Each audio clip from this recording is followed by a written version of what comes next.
Hello, welcome to another video. Just a quick one today. I'm going to show you the new Ioniq 5, which has just been premiered live 49 minutes ago, according to YouTube, world premiere. So let's take a look at it. It's a new fully EV, dedicated EV from Hyundai. It's a great car. I like it. Some very impressive features on it. This could be, I think, and should be considered a halo car. It's like they've really done the best they can on this car. They could probably do more, but they've done the best they can within, you know, money, economic sense. You could certainly, I'm sure Hyundai could do way more tech, but they've kept it at a very high level, but not overly expensive. So one of the cool things about it is the solar powered roof. Yes, it has a solar roof. So it doesn't say how many watts the solar panels are. It says you can add like 6 or 7 kilometers per day of range. So, but I'm going to guess, based on what I know about solar, because I've done my own solar system on my house, I'd say that's about 250 watts each panel. So let's say that's 500 watts. That's nice. You know, you're not going to charge the car fully in a couple of days. If you left it at an airport for weeks, maybe you'll get some decent charge in it, but on a day-to-day stuff, you probably won't notice it. But it's nice to have. It's free energy from the sun. Like, why wouldn't you have that? It's great. And the car roof is always pointing at the sun. Maybe not directly at it, but the sun's always shining on the car. So I don't know why every EV doesn't have some sort of solar panel on the top. Not least just to stop, you know, the parasitic drain or issues like that, which tends to be a thing of the past now, but still. It's like a trickle charger built into the roof, so it'll always keep the 12-volt battery high, and then it'll add a little bit into the traction battery, so you could keep your OBD Bluetooth reader plugged in all the time without fear of it draining the battery. You know, you could have other stuff. It's got a 3.6 kilowatt inverter in it, so you can plug in regular household sockets into the car and power up to 3,600 watts. You could power a vacuum cleaner, a kettle, a flipping heater. You can charge other cars off this car. You can plug another EV into it using the trickle charger, and you could charge another EV. So if your mate phones you and says, "Dave, I've run out of juice. Can you come in your Ioniq 5 and rescue me, please?" Yeah, sure. I'll be there in 20 minutes. So you can go charge your mate's dead EV off your Ioniq 5. It's just brilliant. It's just brilliant car. Well done, Hyundai, putting this 3.6 kilowatt. They call it vehicle to load. I just call it an inverter. That's what it's called in most other circles, boating and camping and caravanning and that. So that's cool. Other feature on this picture, it shows regular mirrors, so that's nice. So some cars will come with regular mirrors. It does have cameras for mirrors, must be optional. See that? I'm not a fan of digital side mirrors, not a fan of them. Eliminates blind spots. Nah, just keep with good old-fashioned mirrors. Other thing I am not too keen about is these pop-out door handles. On my previous car, which was the Jaguar I-Pace, it also had the pop-out door handles, and they were a pain. They get covered in snow and ice. If you wash the car, if you go into a car wash, like at a petrol station, whether it's the machine, spinny ones, or like you got your own pressure wash gun. If you wash the car in winter in a heated car wash and then drive out, the door handles freeze open or freeze closed. So that's a big issue. In Scandinavia, these pop-out door handles, they don't work so well. In summer they do great, but in winter they're a pain in the bum. So I'm not too impressed with these pop-out door handles. Maybe Hyundai have got over the fact that, or the problems with snow and whatever, but I would have just preferred a different type of door handle. Like in some cars, you just have a bit of a hole here, and then the latch or the handle will be like recessed behind the door or something like that. Like the old Citroen AX used to have, and I like those type of door handles. So the door is totally flush, but you just reach behind. And I like the Mach-E, where you just press, and some of the cars where you just press a button and then the door opens. Yeah, so I'm not a fan of these pop-out door handles. Just they're a pain in the backside in snowy climates and snow and ice. So no camera mirrors for me, thanks, and no pop-out door handles for me, thanks. Other than that, it's brilliant. I was worried at the launch of the concept in 2019 at the Frankfurt Motor Show. I was deeply concerned with the look of it. I was like, oh my god, that's an Austin Princess. Let me show you what an Austin Princess looks like if you're not familiar.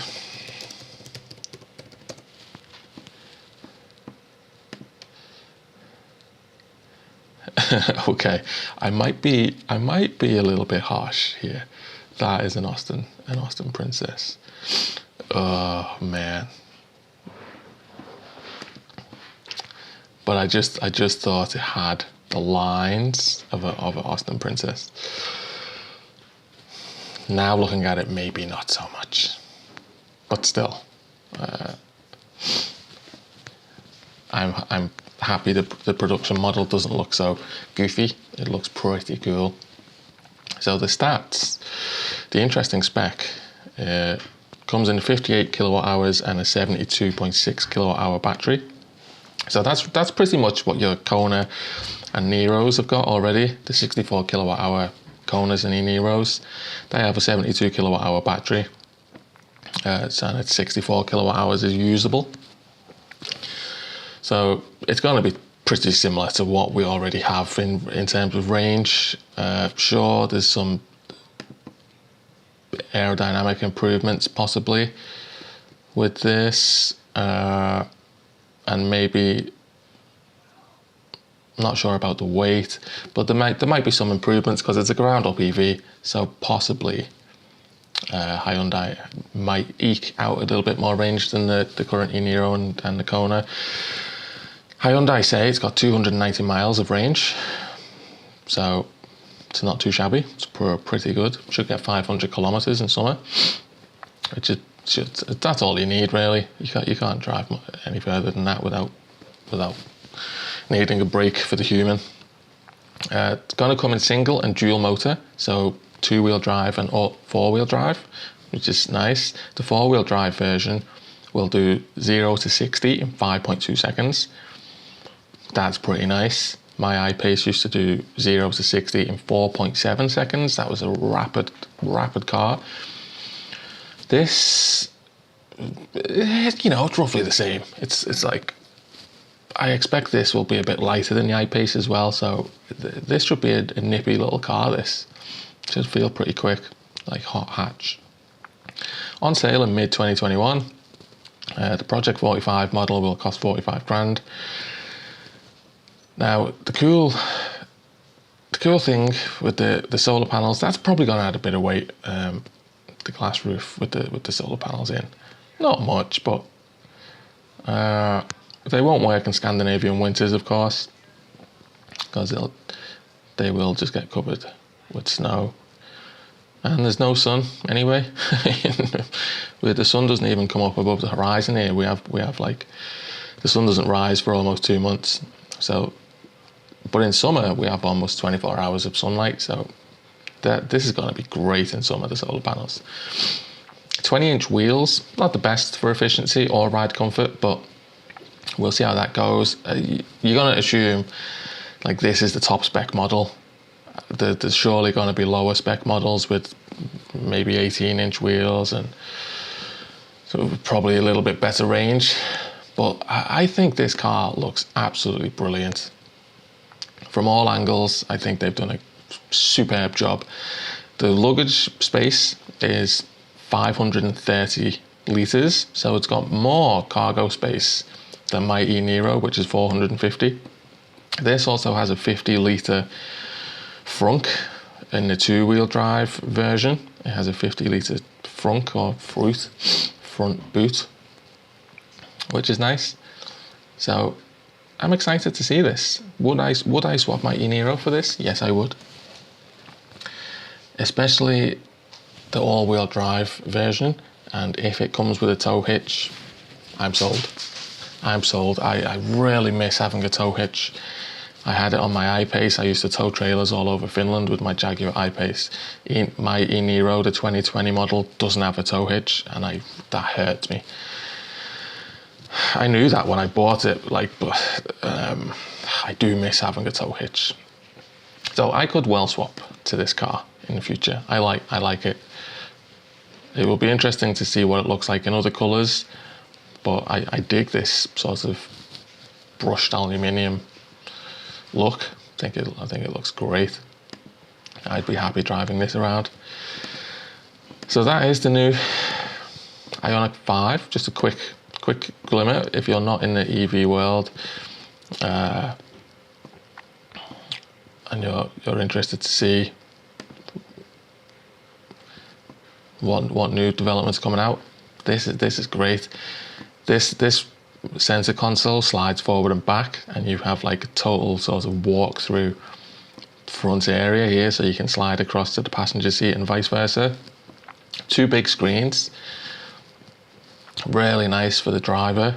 Still got some tactile buttons here. I don't like everything being touchscreen. I like buttons. You can see on the door you have good old-fashioned window controls. You've still got some dials on the steering wheel, probably for cruise control and volume probably. You still got your old-fashioned indicator stalks and wiper stalks. Maybe there isn't one on the left because they both appear to be on the right-hand side. Got your volume knob there for the audio. Here's your start button. You've got your power sockets out down there. I think it's a great layout. It's simple but highly functional. I like the angle of it as well. It's right in the driver's field of vision. Nice angle. Yeah, very nice use of space. Nice flat floor. I like the ambient lighting in here. You've got a bit along the door here, and then you've got a nice circle around here. Actually, this knob here must be your drive modes, because there's no drive mode dial like in the e-Niro here. So this must be like to put it in forward, put it in reverse. Yeah, that must be the park button at the end of the knob there. That's cool. That's a nice place to put it. The seats recline nice. Looks very comfortable. A bit thinner to give more rear passenger space. These seats are thinner than usual. It looks a very nice, spacious cabin. So I'm impressed on the inside. I'm impressed on the outside. I'm impressed with the solar panels on the roof. I'm impressed with these pixel lights on the rear of the car. Oh, this is a nice cool video. A few details. Charge port on the right rear quarter. Stop it getting covered in ice. Active cooling, active vanes, so the grille opens and closes depending on the temperature that's required. Press the brake, press the brake. Cool lights, very cool. Yeah, that was just a quick detailed video. So when you brake, the whole rear of this black lights up. That is the whole brake light. Yeah, I think it's got a nice stance. 350 kilowatt charging, by the way. So it's optional. You can have 400 volt charging, which is what most EVs are today. Or you can get 800 volt charging, which means you can charge up to 350 kilowatts, which is just mega. That's just astronomical speed. That's like the Porsche Taycan. That's man, that would be nice having that. So this is very much ready for the future.